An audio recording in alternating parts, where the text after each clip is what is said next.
잘 오셨습니다. 한 번 더 인사합니다. 하나님이 하십니다.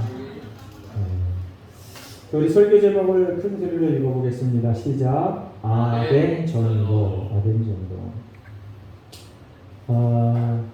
이제 사도 바울은 복음을, 예수 그리스도를 가장 소중한 것으로 자기 인생의 최고의 자랑거리로 여기며 그렇게 살았습니다. 실제로 그렇게 살았습니다. 지난주 설교에도 말씀드렸지만 고통을 당하고 조롱을 당하고 매를 맞고 감옥에 갇히고 쇠사슬에 묶이고 그리고 쫓겨다니면서 복음을 계속 전해요. 할렐루야. 네, 저와 여러분은 지금 대한민국 땅에서 살면서 그러한 것을 경험할 수가 없어요. 대한민국 땅에서 대한민국 법으로는 예수를 믿는다고 복음을 전한다고 가두거나 때리거나 조롱은 하네요. 조롱은 하네. 이렇게 심한 물리적인 핍박을 가하지는 않습니다. 이제 데살로니가에서 급히 피난을 해서 아덴으로 도망왔어요. 그냥 환영해서 초청해서 우리 강사님 모십시오 이런 게 아니고 도망해서 온 겁니다. 16절에 보니까 바울이 아덴에서 그들을 기다리다가 혼자 급하게 도망온 증거가 여기 나타나요. 데살로니가에서 증거하다가 이제 위협을 당하니까 동행인, 지금 데살로니가나 여태 기타 2차 전도 여행 때 바울의 동행자가 누구였었어요? 실라와 디모데, 그리고 누가도 있었었죠. 그 중에 실라와 디모데가 함께 올 만큼, 함께 아덴으로 올 만큼 여유 있었던 상황이 아니었어요. 여러분들 아주 급하게 좋은 일로 가는 게 아니라 급하게 나쁜 일로 도망가면서까지도 복음을 전하는 사도 바울의 이 특별한 마음, 저와 여러분에게도 있었으면 좋겠습니다. 저와 여러분은 얼마나 편해요. 그래서 편한 마음으로 전하세요.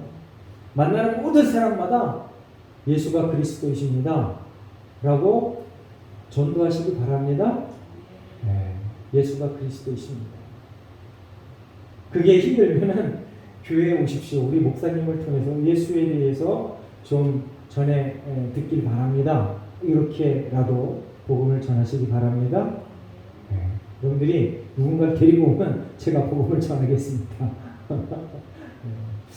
근데 그런 일은 교회가 삐까번쩍하고 그냥 모든 게 다 같이 있고 이런 교회는 성도들이 그런 마음이 싹 드는데, 저희 교회처럼 좀 썰렁한 이런 교회는 아이고 누구를 어떻게 데리고 와 이렇게 생각합니다. 그런 마음은 접어두시고 성령께서 하신다 생각하시고 열심을 내서 그렇게라도 복음을 전하는 저와 여러분 되시길 예수님으로 축원합니다. 복음을 전하는 가장 좋은 것은요, 여러분들이 여러분의 입으로 예수가 그리스도이십니다 라고 전하는 거예요. 하나님이 천지를 창조하셨습니다. 천국과 지옥이 반드시 있습니다. 그 내용이 전해져야 그 복음을 전하는 겁니다. 다른 기타 여타 복음을 사도 바울은 그런 기타 다른 여타 복음 그런 걸 전한 적이 없어요. 오늘도 아덴에서 아레오바고라는 그 특정한 지역에서 복음을 전하는데 핵심 내용이 뭐냐?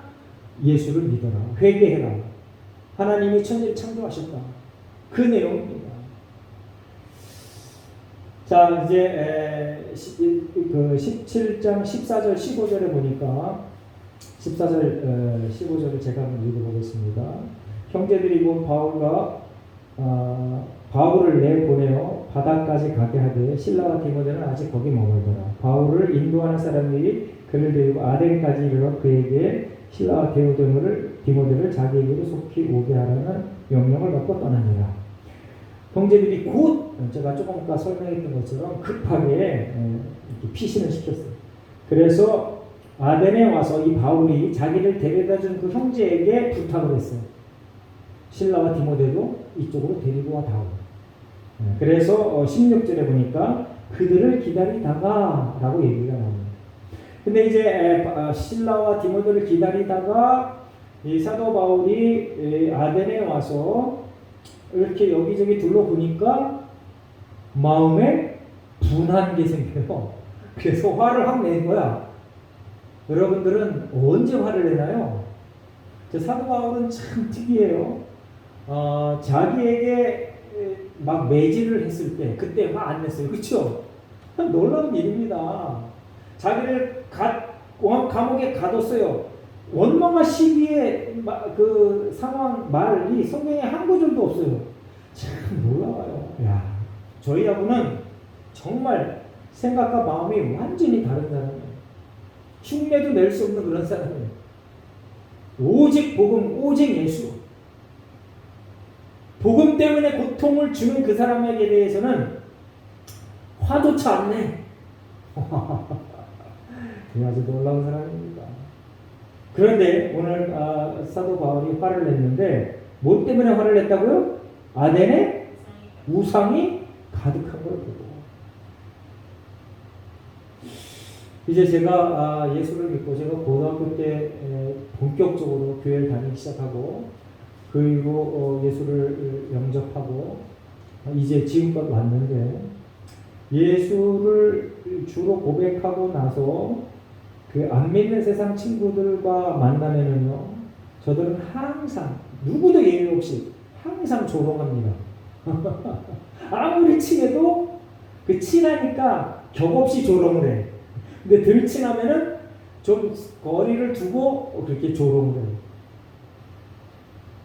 그런데 그렇게 제가 그렇게 조롱을 당할 때마다 내 마음에 그 생기는 마음이 뭐냐 하면요, 이 바울 같은 그런 마음이 생겨요. 와, 정말 불쌍하다. 정말 불쌍하다. 저들이 저렇게 그냥 끝나면 지옥으로 가는데 그런 마음이 생겨요. 그래서 조롱을 해도 제가 그들을 향해서 내가 목사다. 너희들이 예수를 믿어야 돼. 이런 소리를 합니다. 우리 교회 한번 와봐라.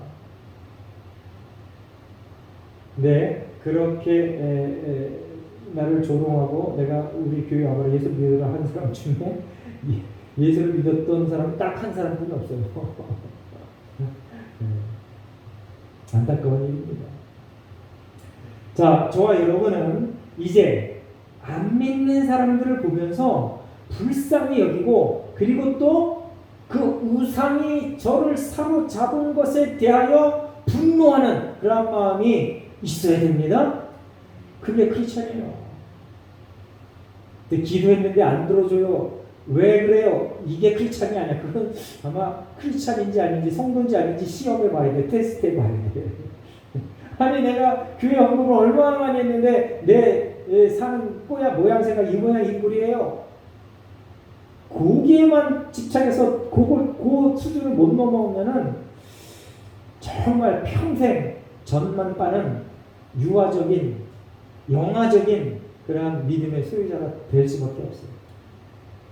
이제는 교회에 출석하는 날수가 하루 이틀, 한 달, 두 달, 1년, 2년 늘어날수록 여러분들의 관심사가 영생에 있기를 예수님의 이름으로 축원합니다. 네, 그래요. 그리고 그 나머지 모든 것들은 하나님께서 주신다고 했어요. 너희는 먼저 그의 나라와 그 일을 구하라. 그리하면 이 모든 것을 더해 주신다. 자, 이제 이 아덴이라는 동네가 임찬경 지도 좀 펴봐. 2차 정도. 아덴이라는 동네가 BC 4, 5세기 때 상당히 번창했던 도시예요. 문화, 그 다음에 경제, 여러 가지로 아주 그냥 철학 이런 걸로 수사학 이런 걸로 아주 최고의 번성을 누렸던 그런 도시였었어요. 근데 지금은 조금 이제 쇠퇴가 돼서 약간 퇴락되는 그 시기에 이 바울이 여기를 방문한 거예요. 그럼에도 불구하고 이전에 크게 번성했던 도시에 가면은 이미 벌써 구조물들이 아주 화려하죠. 우상들이 많았기 때문에 신전, 그 다음에 신상 이런 것들이 아주 그냥 화려하게 멋있게 지어져 있었어요. 근데 대부분의 사람들이 어디 여행 가잖아요. 그러면은 건물이 막 뭐 100층 건물 뭐 아니면 뭐 희귀하게 그 생긴 형상들을 막 만들어 놓잖아요. 그럼 그거 보고 감탄해. 와, 대단하다. 근데 사도 바울은 그걸 보고 분노했어. 여러분들, 하나님을 쫓느냐 안 쫓느냐, 하나님의 말씀을 인정하냐 안 하느냐, 그것이 선과 악의 갈림길이라는 걸 기억하시기 바랍니다. 내가 부자냐 건강하냐 스펙이 대단하냐, 그게 선과 복과 복이 아닌 것에 절대 기준이 아니에요. 그건 아무것도 아니야. 내 마음과 생각이 하나님께로 향해 있느냐, 그게 복이라는 걸 기억하시기 바랍니다. 특히 젊은이들이 이 진리를 빨리 깨달았으면 좋겠어요. 자, 지도 보시기 바랍니다. 아덴이 어디 있어요? 아덴 뭐예요? 여기가 아덴입니다. 여기가 아덴. 이제 데살로니가 베레아에 왔다가 여기까지 쫓겨온 겁니다. 아덴. 자, 아덴 바로 옆에 고린도 갱그리아. 고린도 갱그리아. 자, 2차 전도 여행이 약 한 2년여 정도 된다고 그랬죠. 1차 전도 여행이 1년 한 6개월, 몇 개월 정도 된다고 그랬습니다. 저 아덴의 그 멋있는 그 도시의 그 풍광을 보고 감탄한 게 아니라 그걸 보고 사도 바울이 격분해서 화를 냈다. 그리고 나서 17절에 보니까 회당과 장터에서 만나는 사람들과 변론을 했어요. 사도 바울이 변론을 했으면 무슨 변론을 했을까요? 예수가 그리스도야. 오늘 그 뒤에 보면 22절부터 이제 거의 마지막 절까지 보면 사도 바울의 설교 내용이, 전도 내용이 거기에 기록되어져 있는데 그것 가지고 싸운 거예요. 그런데 생각해 보세요. 여러분들 지금도 박사 학위를 소지하면은 그 분야의 최고의 전공자하고는 얘기가 잘 통하지 않죠. 내가 그거에 대한 정보가 없으면 얘기를 할 수 없어요. 그리고 말로 하면 항상 져요. 박사학위, 요즘 박사들이 너무 많아가지고. 그리고 박사나 교수가 많은 앞에서 여러분들 설교한다는 게 이렇게 전혀 저 사람들이 한 번도 들어보지 못한 엉뚱한 것을 얘기한다는 게 쉬운 게 아니에요. 이분들은 수사, 이렇게 말하는 것들을 배운 사람들이에요. 그리고 각자 나름대로 여기 보면 에피쿠로스, 스토아 학파들에 속해 있는 사람들, 이 시대의 최고의 학파들을 거기 모여 있는 거예요. 근데 거기에서 복음을 전하는 거예요. 할렐루야. 사도 바울은요, 참 놀라운 사람입니다. 정말 최고의 그 스펙을 가진 사람들과도 얘기가 통하는 사람이에요. 장터에 가서도 얘기가 통하는 사람이에요. 그리고 유대인, 유대인이긴 하지만 유대인에게 복음을 전할 때도 유대인하고도 말이 통하는 사람이에요. 어떻게 보면은요, 다른 12사도들보다 준비가 잘 돼 있는 그런 사람인 것 같아요.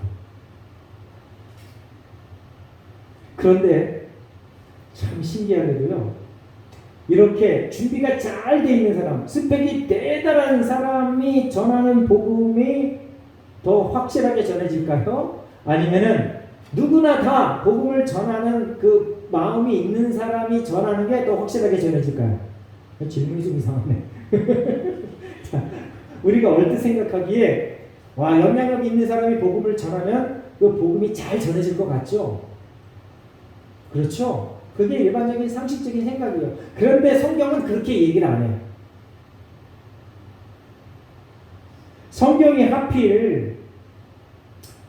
하나님의 구속사역을 이루어 가는데 민족을 선택을 해요. 그때 정말 힘없는 유대 민족을 선택을 해요. 그리고 그 구속사역을 이루는데 한 사람을 선택을 하는데 아브라함을 선택을 해. 아니, 아브라함은 아무것도 없었던 사람이에요. 심지어는 그 아버지가 우상을 만들어서 팔던 사람이야. 그런데 정말 힘없는 그 사람을 선택해서 큰 민족을 이루어서 구속사역을 이루어가요. 그러니까 우리 생각과 하나님의 구속을 이루어가는 방식은 너무 차이가 나도 너무 나. 한국 요양성교회 어떤 그 남자 목사, 여자 목사가 어떤 신학에 가서 철학 박사를 받았다고 딱 올려놨어요. 철학 박사를 받았대요. 명예 철학 박사. 명예 박사. 철학 박사라고 하나? 신학 박사. 지금 박사를 받았다고 거기다 이렇게 올려놨어요. 사진하고 같이. 그런데 목사님 다 목사님들이니까 축하합니다. 막 떴어요. 근데 어떤 목사님이 거기다 조그만 글을 달았어요. 그런데 그 글이 내 마음에 너무 안 들어. 하나님께서 목사님에게 철학 박사의 지위를 주셔서 이제는 복음이 효과적으로 전달되겠습니다. 이렇게 거기다 써놨어요. 여러분들, 박사가 복음을 전하면 효과적으로 전해지면은 그게 무슨 말이 되냐고. 그냥 축하합니다. 그러면 그냥 이해가 되는데, 당신이 박사학위 따서 당신이 이제부터 복음을 전하면 하나님께서 더 크게 역사하십니다. 이게 말이 되냐고. 목사가 어떻게 그런 소리를 하냐고. 참 너무나 기분이 나빴어요.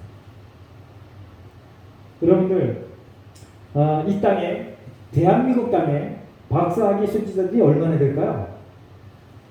저희 아버지가 4남매가 있는데 그 중에 하나가 박사야. 우리 남동생이 경제학 박사야. 교회를 안 다녀. 우리 교회 여러 번 왔었습니다. 근데 요즘은 안 와. 한 달에 한 번 정도 왔었는데 이제는 아예 안 와. 이전에 아주 불교에 심취했던 사람이에요. 그리고 실제로 이제 교회인이 많은 데는요, 박사가 너무 많아서 박사들이 꼭 있어요. 한 100명 이상 되면 박사가 꼭 있어요. 저도 석사고 우리 아내도 석사잖아요. 이거 다음에 박사거든.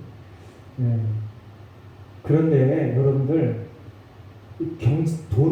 돈이 많아서 부자라고, 그리고 스펙이 좋아서 대단한 스펙을 갖고 있는 사람이라고, 그리고 권력이 대단해서 그 사람이라고, 그 사람이 복음을 전하면 잘 된다라는 그 생각은, 그거는 세상 사람들의 생각이에요.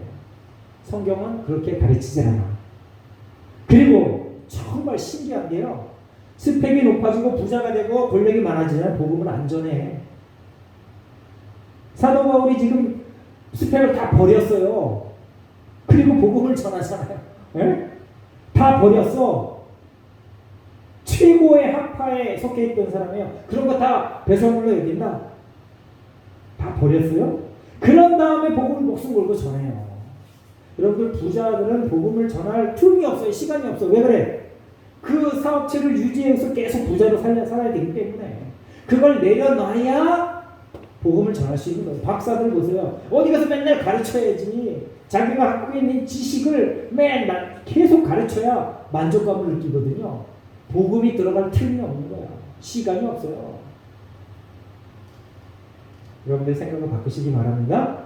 그래서 여러분들이 내가 성령 충만하여 성령의 인도하심에 순종하는 해야 한다라는 그러한 생각으로 여러분들이 복음을 전하시기 바랍니다. 자꾸 뭔가 좀 갖춰야지 복음을 전하자 이런 생각을 하지 마세요.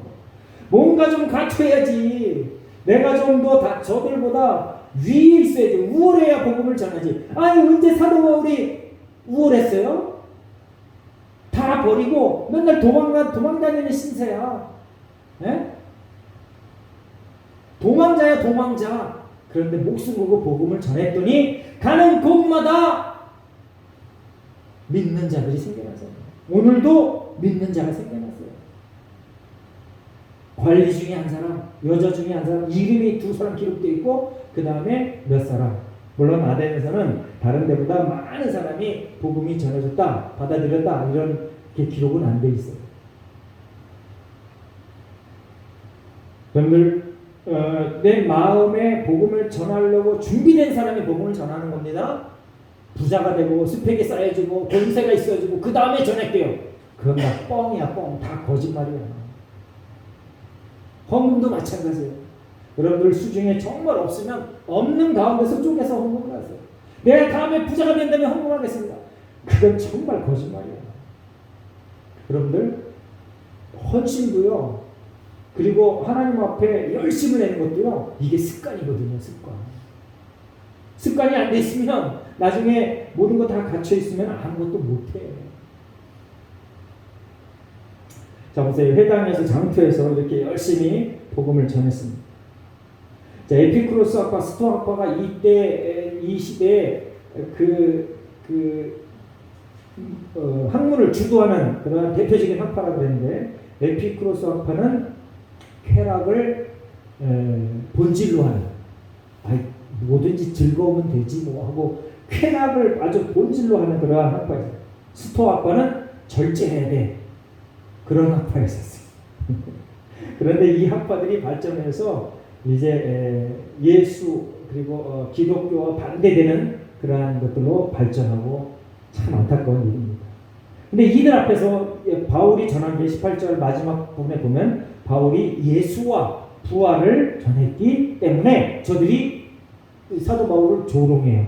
이 말쟁이가 바보. 여기 말쟁이라고 표현됐지만 원문에 보면 아주 극한 조롱의 그러한 말투인 거예요. 자, 이제 이 대단한 박사들이, 이 학파에 속해 있는 아주 유력한 사람들이 사도 바울을 불러다가, 그래 네가 한번 연설해봐. 이들이 왜 이렇게 사도 바울을 아레오바고 광장에다 세워서 연설하게 했냐면, 이들은 새로운 정보, 새로운 학설 이런 것에 아주 귀가 솔깃한 사람이에요. 그런데 성경은요, 새로운 것에 대하여 우리가 너무 지나친 관심을 갖는 걸 견지하고 있어요. 조심하라고 그래요. 자, 전도서에 보니까 전도서 1장 9절 한번 펴보세요. 전도서 1장 9절 제가 읽어봅니다. 이미 있던 것이 후에 다시 있겠고 이미 한 일을 후에 다시 할지라 해 아래는 새 것이 없나니. 성경이 해 아래 새 것이 없대. 그런데 우리가 살펴볼 때 새거가 자꾸 생기죠. 한 20년 전만 해도 스마트폰 생각도 못했어요. 네? 그때 이 무선전화기, 그 군인들이 갖고 다니는 큰 무선전화기 그거 갖고 다니는 사람 보면 되게 부러워해서 그때 돈으로 그게 몇백만 원 했었어요. 그런데 기술이 발전해서 저게 생겼어. 그런데 성경은 새로운 것이 없대네. 이거 어떻게 해야 돼? 네? 어떻게 해야 돼요 이거? 이때는 비행기도 없었는데 지금 비행기 생겼어. 비행기뿐만 아니라 우주를 왔다 갔다 하는 우주선도 생겼어. 야, 이 성경 이거 어떻게 해석해야 돼요? 그리고 또 14절 1절 전도서 1장 14절에 내가 해 아래에서 행하는 모든 일을 보았노라. 보라, 모두 다 헛되어 바람을 잡으려는 것이다. 성경은요, 이 새 것이 없다라고 하는 게 이제 더 연구해 봐야 되고 더 우리가 논의해 봐야 되지만, 예수님 외에 그리고 천지를 창조하신 하나님 그것을 벗어난 새로운 것을 찾으면 헛것이다 라고 가르치는 거예요. 기억하시기 바랍니다. 하나님을 벗어난 새로운 것을 찾는 것을 대중들이 좋아해. 여러분들 하나님 말씀에 거스려서 동성애를 인정해야 됩니다. 그런 사람들이 왕 모이잖아요. 참 신기해요. 놀라운 일입니다. 그리고 사람이 최고입니다 라고 얘기하면 사람들이 와 그래 그 말이 맞아, 사람이 최고야. 근데 성경은 누가 최고라고 해요? 사람은 피조물이야, 죄인이야, 악한 사람들이야, 심판의 대상이야, 이렇게 얘기합니다. 놀라운 일입니다.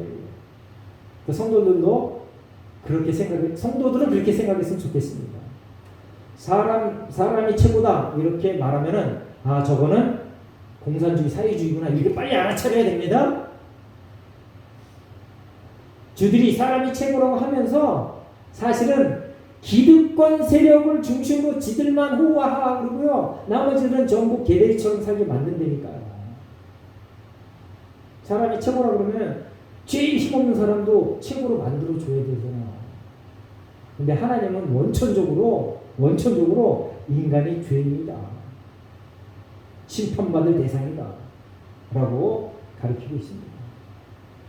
그래서 이 학파들이 새 것을 좋아해요.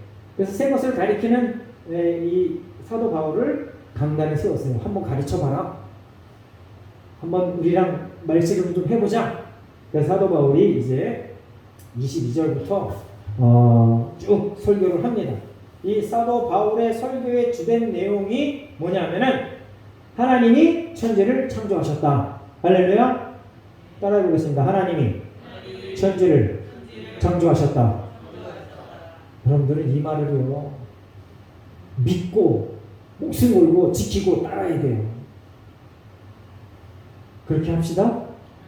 천지를 창조하셨어. 하나님이 주인이셔. 이거를 반드시 믿어야 돼요. 그게 우리 믿음의 기초고 출발점이어야 돼요. 근데 하나님이 주인이시라는 걸 자꾸 잊어버리니까 우리가 하나님이 하지 말라 하는 것들을 자꾸 쫓아가. 대중들이 야 이게 오라 하는 쪽으로 자꾸 쫓아가. 저와 여러분이요 예수님 오시는 그날까지 항상 소수일 수밖에 없어요. 항상 소수야. 그런데 만물을 지으신 하나님이 우리의 아버지야. 우리의 주인이야. 그래서 우리가 소수일지라도 하나님 예수님이 오시는 그날까지 교회를 없애버릴 수가 없어요. 교회의 보호 아래 여러분들이 예수님이 오시는 그날까지 하나님이 정해주신 여러분들의 생명의 그날까지 하나님 앞에 충성을 다하는 복된 하나님의 같은 되시길 예수님의 이름으로 축원합니다. 그리고 천지를 창조하셨고 그리고 24절에 천지의 주제다, 주인이시다 이렇게 가르칩니다. 로마서 1장 20절에 보면은 하나님이 어디나 계신다. 열왕기상 8장 27절. 열왕기상 8장에는요 솔로몬 왕이 성전을 다 짓고 하나님 앞에 제를 드리는 그러한 상황에서 하나님께서 솔로몬이 설교하는 내용이 거기 나와 있습니다.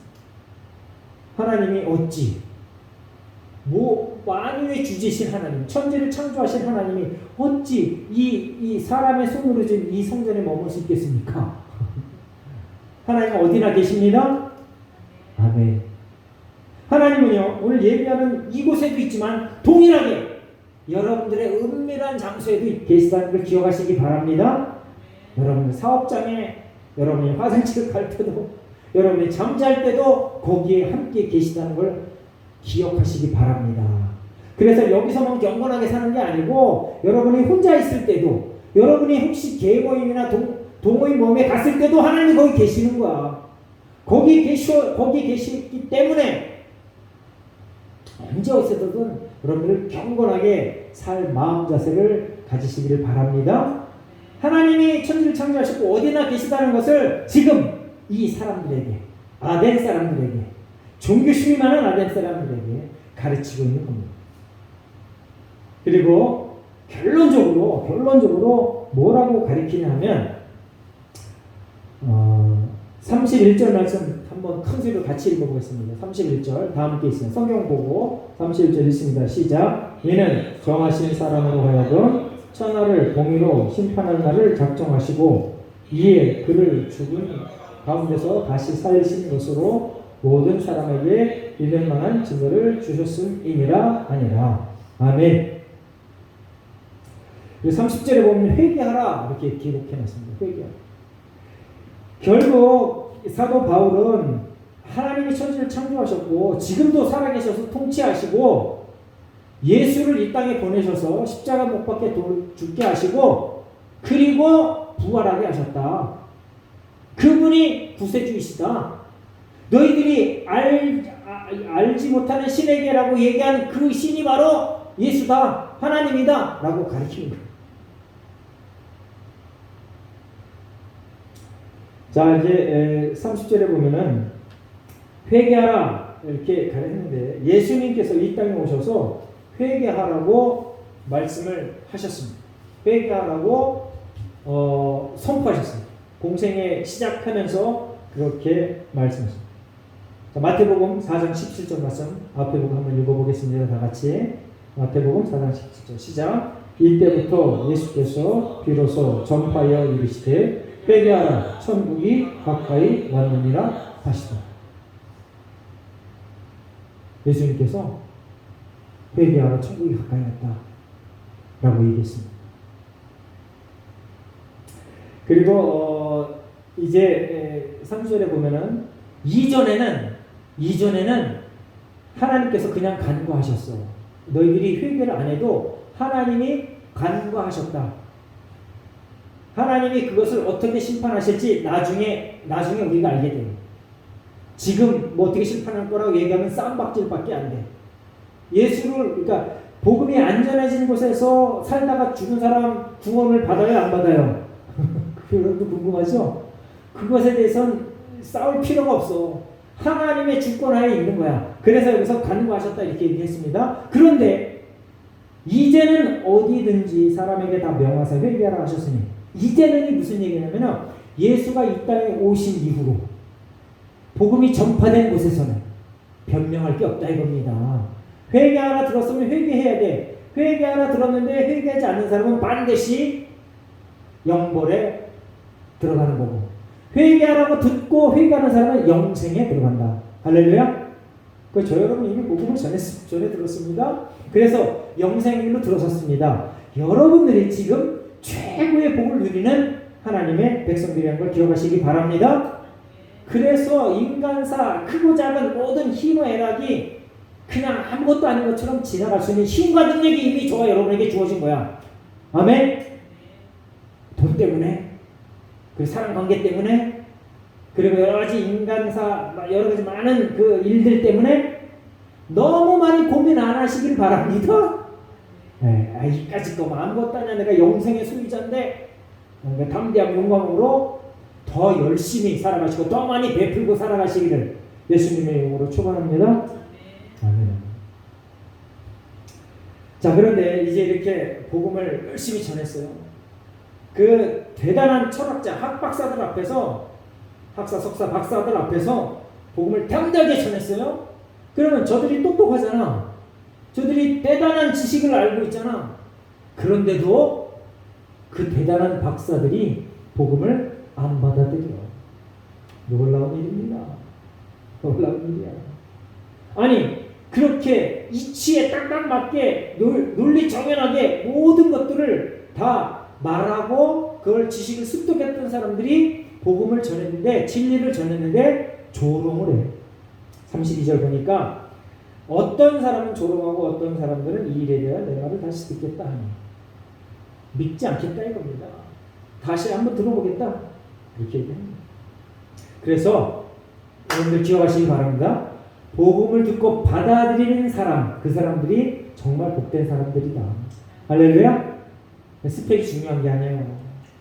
돈이 중요한 게 아니에요. 권세와 명예가 중요한 게 아니에요. 진리가 선포됐을 때, 예수가 그리스도라고 선포됐을 때 아멘 하는 사람이 중요한 사람입니다. 복 있는 사람입니다. 아멘. 그러면 이제 우리 이렇게 생각해야 돼요. 그러면 진리를 받아들이고 예수를 주고 고백하고 부도 창출하고 권력도 창출하고 스펙도 좋게 쌓아서 하나님 앞에 충성하자. 아멘. 나눠주자. 베풀자. 아멘. 그런 마음을 갖고 있는 사람이 바로 사도 바울이에요. 그 모든 스펙을 다 버렸더니 다른 사람들이 사도 바울을 어떻게 여겨? 그 스펙을 갖고 있을 때보다 더 위대하게 여겨. 할렐루야. 누가 만드셨어? 하나님이 만드셨어요. 하나님은 하나님의 이름을 존귀히 여기는 자를 그 이름을 높여주시겠다. 할렐루야. 그러니까 우리가 세상을 헛되이 살지 않는 방법이 거기 있는 거예요. 하나님의 말씀을 존귀히 여기며 살아갈 때 하나님께서 저와 여러분의 이름이 결코 땅에 떨어지지 않게 한다. 사도 바울이 딱 그렇게 살잖아요. 아마 천국에서 해같이 별같이 빛나고 있을 거예요.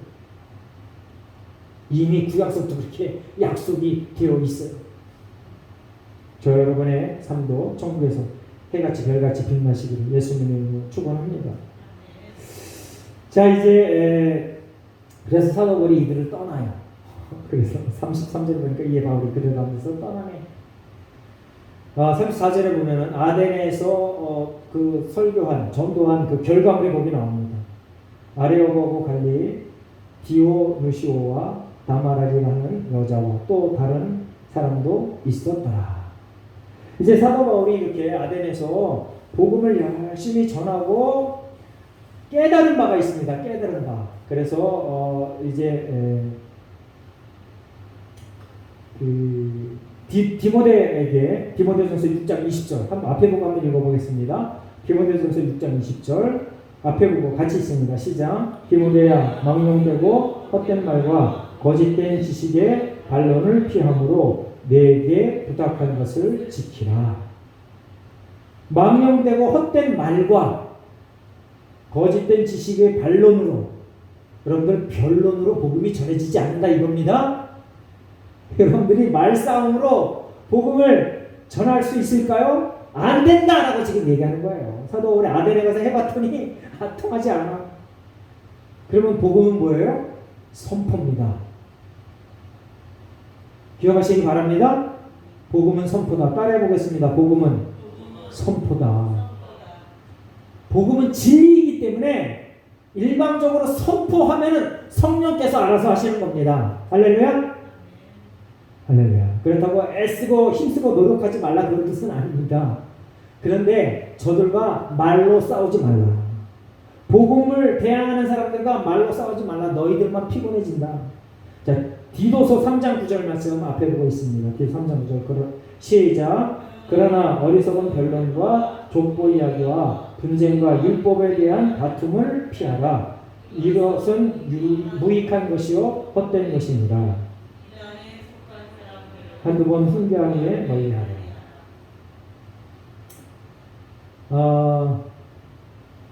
뭐 이단들이야 뭐 무슨 얘기를 해도 안 듣습니다. 그런데 넌 크리스찬들도 마찬가지예요.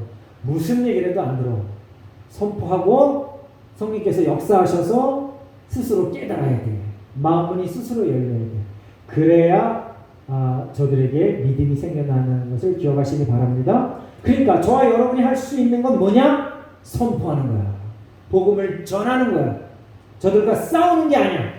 복음을 전하시기 바랍니다. 아멘.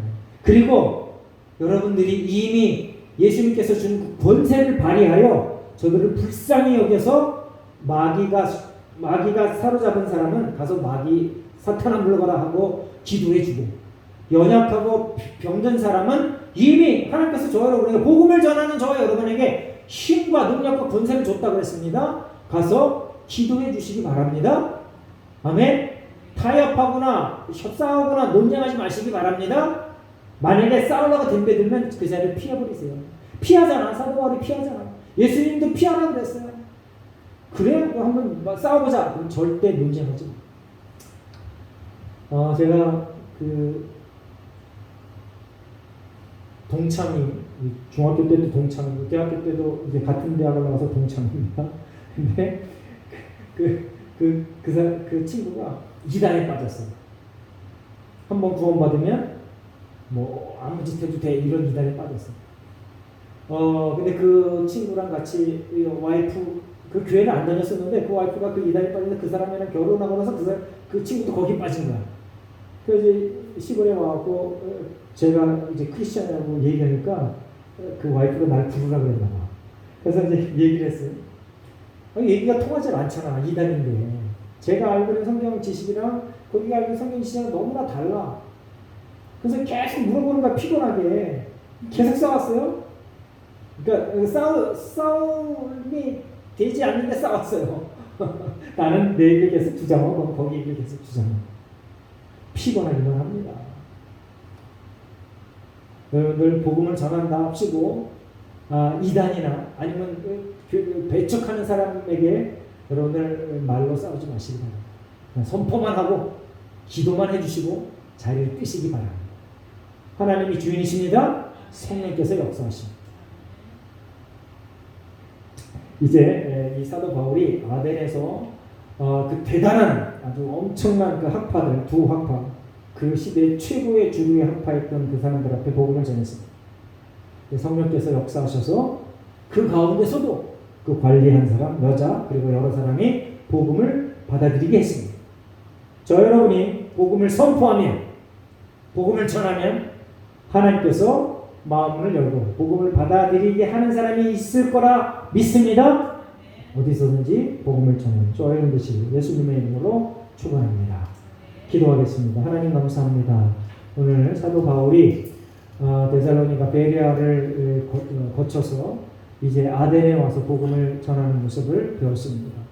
주님, 날마다 쫓겨다니며 때마다 쫓겨다니며 복음을 전하는 사도 바울을 보며 우리의 이 편안한 평강의 상태를 보며 하나님 앞에 회개합니다. 어디서든지 담대하게 용감하게 예수가 그리스도다 복음을 전하게 하시고 선포하게 하여 주시옵소서. 성령께서 역사하여 주시옵소서. 감사드리며 예수님의 이름으로 기도합니다. 아멘.